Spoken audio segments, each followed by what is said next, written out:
Again guys, welcome back to my YouTube channel सोडियर। आज हम अपने अगले क्वेश्चन की ओर मूव करेंगे। क्वेश्चन हमारा क्या है, कुछ एक्स्ट्रा क्वेश्चन आएंगे। इस बुक के हमने क्या किया कि ऑलरेडी प्रश्नावली 4.4 के सभी क्वेश्चन ये सॉल्व कर चुके हैं। आई होप तो चीज़ें आपने देख ली होगी एंड वीडियो आपको पसंद आया होगा। देखिए, ये प्रश्नावली 4.4 के सभी क्वेश्चन हमने ऑलरेडी सॉल्व कर लिया है, सभी प्रॉब्लम्स और नंबर ऑफ प्रॉब्लम्स जो है हमारी प्रश्नावली 4.1, 2, 3 एंड 4 तक ये आपका चैप्टर था, जो कि क्वाड्रेटिक इक्वेशन द्विघात समीकरण था। सो गाइस, आज इसके अलावा हम कुछ अलग से क्वेश्चन लिए एंड बेसिक क्वेश्चन, जो कि 2 क्वेश्चन नॉर्मली एंड उसको हम सॉल्व करेंगे। यदि क्वेश्चन को आपको आता है तो उसको पहले आप सॉल्व करिएगा, फिर हम सॉल्व करेंगे। ओके, तो क्वेश्चन हम कुछ अलग से लिखे, अलग बुक से लिए हैं, वो मनोहर की बुक है, जैसा कि इसी से रिलेटेड क्वेश्चन है। तो क्वेश्चन को आप सॉल्व करिए। क्वेश्चन है कुछ ऐसा, आपको दिखा देते हैं। सो गाइस, आपका क्वेश्चन ये है, जो कि 2 क्वेश्चन मैं लिया हूँ and question a and question b. ये आपका पहला क्वेश्चन है, आप देख सकते हैं। The first question is given here. एक नाव की स्थिर जल में चाल 8 km/h या धारा की दिशा में, आप इसको रीड कर सकते हैं वीडियो को स्टॉप करके। तो इसको चलिए हम क्वेश्चन को सॉल्व करते हैं। बहुत ही इजी क्वेश्चन लिए हैं।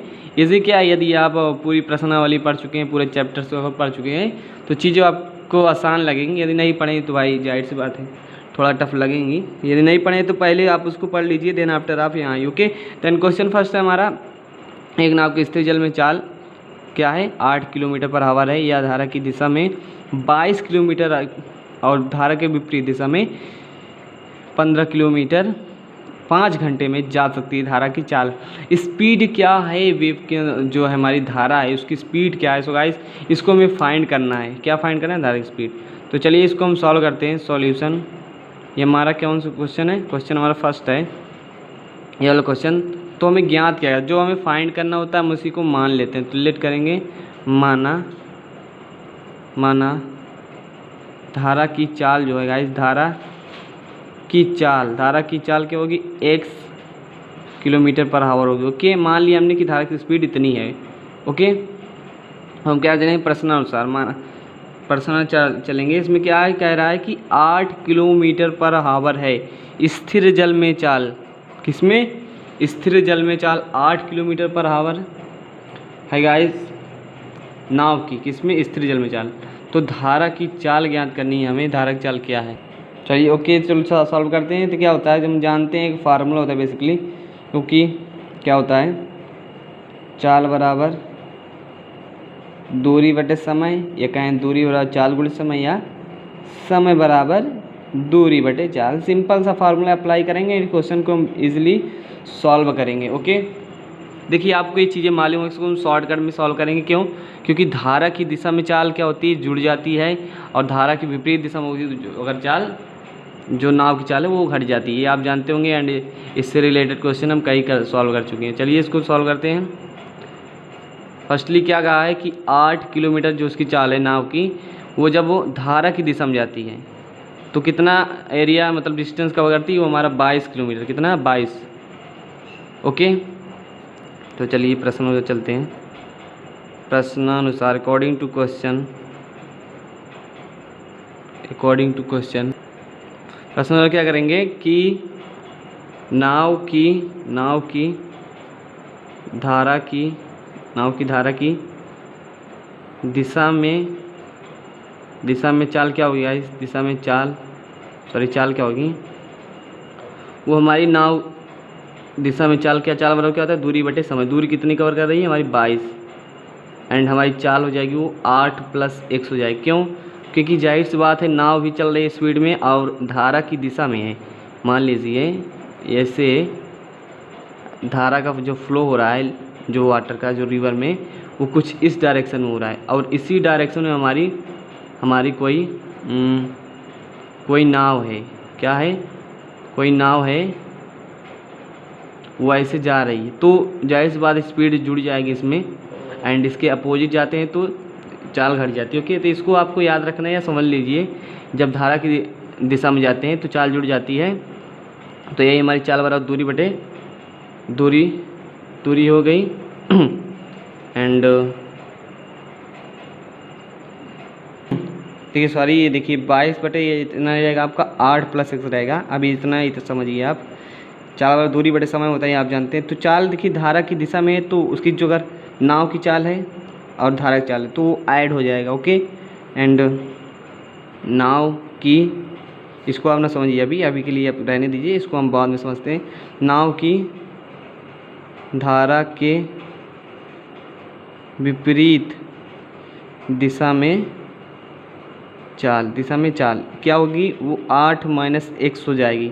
जो हमारी नाव की चाल होती है अगर जस्ट अपोजिट दिशा में रहेगी, यहाँ हम गाइस क्या करते हैं कि नाव की चाल हमेशा धारा की स्पीड से अधिक मान के चलते हैं। ओके, तो यहाँ हम अपनी धारा जो नाव की चाल है उसमें सब्सट्रैक्ट कर देंगे। जस्ट अपोजिट अगर दिशा में नाव चल रही, मान लीजिए धारा इसे बह रही और जो हमारी नाव है वो इस तरह चल रही, इस तरह, तो हम क्या स्पीड करते हैं, घटा देते हैं। ओके, तो 8 - x चलेगी नाव धारा की विपरीत दिशा में, तो 8 - x हो जाएगा, x - 8 नहीं होगा, चाल घट जाती है। जैसे हमने जोड़ा है चाल, वहाँ इसी प्रकार घट जाती है। तो क्या करते हैं, हम जानते हैं दूरी बटे, भाई सिंपल फार्मूला अपनाएंगे। देखिए क्या होता है इसमें, 5 घंटे का समय लग रहा है। 5 घंटे समय लग रहा है, इसका मतलब क्या हुआ पहले धारा के दिशा में गई और धारा के विपरीत दिशा में आई, तो टोटल मिलाकर के 5 घंटे लगेंगे। ओके, तो आपका क्या हो जाएगा, 22 बटे 8 + x प्लस 15 बटे 8 - x = 5। ये कैसे हो गया, ये आपको समझ अगर नहीं आया तो प्लीज़ ध्यान से सुनिएगा। देखिए टोटल समय कितना लगा है, टोटल समय लगा है आपका कितना, वो लगा है आपका 5 घंटे। ये है आपका टाइम, ये मान लीजिए टाइम बराबर चाल, ये आपकी चाल है, ये चाल है।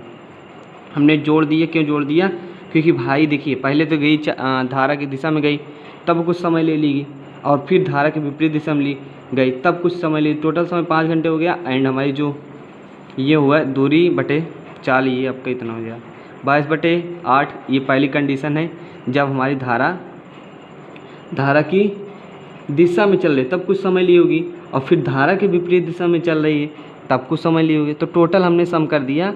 अब जब धारा की विपरीत दिशा में जा रही तो वो 15 किलोमीटर जा पा रही थी, एंड जब धारा की दिशा में जा रही तो 22 किलोमीटर। जाहिर सी बात है, एरिया ज़्यादा, मतलब ज़्यादा दूरी डिस्टेंस कवर करेगी यदि उसकी दिशा में है तो, इसीलिए इसको हमने सम कर दिया। कुछ घंटे उसमें लगे होंगे, कुछ घंटे इसमें, तो हमें तो नहीं मालूम कि 22, क्योंकि हमें इसकी चाल नहीं मालूम अभी कि धारा की चाल कितना है। तो 22 बटे 8 + x एंड यहाँ 15/8 - x। क्वेश्चन में ही कहा है कि धारा की दिशा में 22 किलोमीटर लेती है और धारा की विपरीत दिशा में 15 किलोमीटर। ओके, तो हमने चालों का सम कर दिया ये आपका। तो इसको हम सॉल्व कर लेते हैं।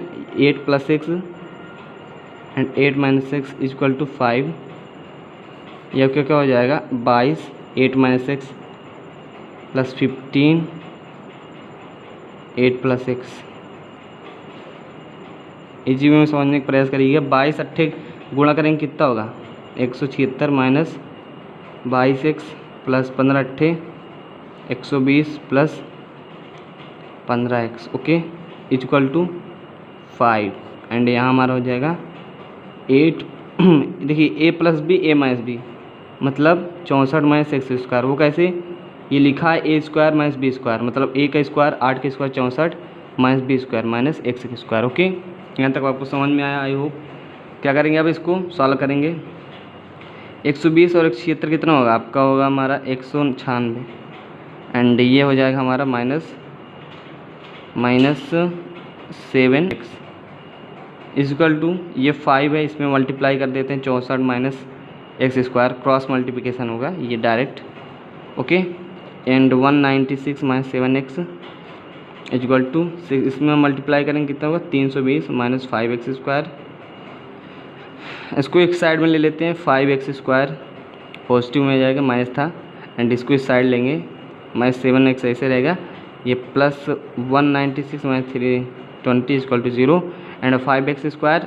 स्पीडली इसलिए कर रहे हैं हम क्योंकि आपको चीज़ समझ में आ गई होंगी, क्योंकि शुरू से अंत तक हमने यही पढ़ा है। एंड ये हमारे लास्ट क्वेश्चन है।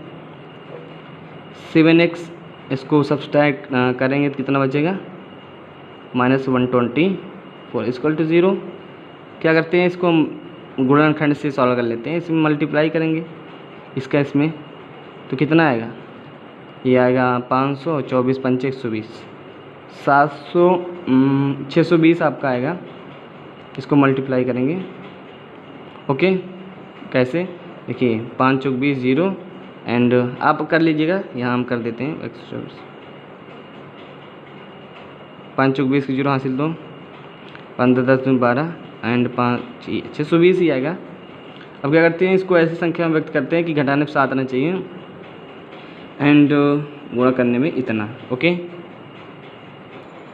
देखिए गाइस ये सॉरी ये गलत हो गया है, यहाँ 176 एंड 120 आपका 296 होगा, हमने x को 196 हो गाइस, यहाँ से गलती हो गई, सॉरी इसके लिए।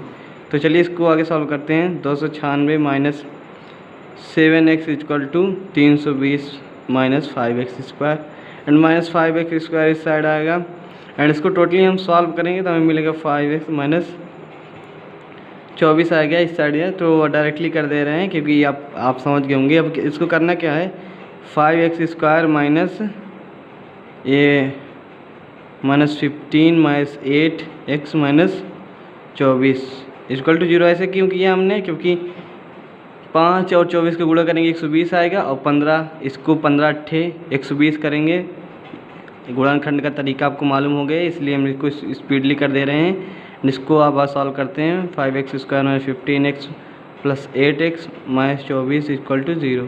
5x कॉमन ले लेते हैं, x माइनस 3, 8 कॉमन ले लेते हैं, x minus 3 equal to 0। x minus 3 one time और 5x प्लस 18 एंड x बराबर आपका आ गया 3 गाइस। ओके, ये आपका नहीं आएगा, ये माइनस में आएगा।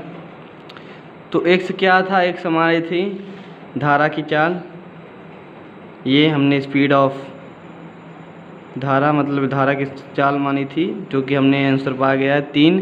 सो गाइस आई होप ये चीज़ें आपको समझ में आएंगी। This is your answer. अतः करके आप लिख सकते हैं, अतः धारा की चाल 3 किलोमीटर पर आवर होगी। यहाँ गलती हो गई थी, सॉरी इसके लिए, कुछ था नहीं क्वेश्चन में। क्वेश्चन सेकेंड है हमारा, दो संख्याओं का योग 13 है तथा दोनों के वर्गों का योग 89 ये संख्याएं ज्ञात कीजिए। सो गाइस करना क्या है, कुछ नहीं, इसको हम नहीं सॉल्व करेंगे, इसको आप सॉल्व करेंगे। दो संख्याएं मान लीजिएगा एंड x प्लस वाई आपका हो जाएगा 13 एंड दोनों के वर्ग तथा दोनों के वर्गों का योग, तो x plus y square equal to 89 है। इन दोनों को आप सॉल्व कर लेंगे, कैसे सॉल्व करना है वो आप जानते होंगे। यहाँ से x की वैल्यू निकालेंगे, x की वैल्यू क्या आएगी, x की वैल्यू होगी 13 माइनस वाई। 13 माइनस वाई जब आप इसको इसमें पुट करेंगे, ओके इसमें पुट करेंगे तो आपका द्विघात समीकरण बनेगा एंड द्विघात समीकरण को आपको सॉल्व करेंगे तो x की y की और y की वैल्यू मिलेगी, y की वैल्यू मिलेगी तो आप यहाँ रखेंगे, आपको यहाँ से x की वैल्यू मिलेगी एंड ये आपका आंसर हो जाएगा। क्योंकि बहुत ही सिंपल क्वेश्चन है। क्वेश्चन में कहा है कि दो संख्याओं का योग, भाई x प्लस वाई माना दो संख्याएं x और y हैं, तो x प्लस वाई बराबर 13 हो जाएगा। तो दोनों के वर्गों का योग क्या होगा, 89, मतलब दोनों का वर्ग करेंगे, उसका सम करेंगे, वो 89 के इक्वल करेंगे। इसको दोनों हम सॉल्व करेंगे एंड x और y की वैल्यू फाइंड करेंगे।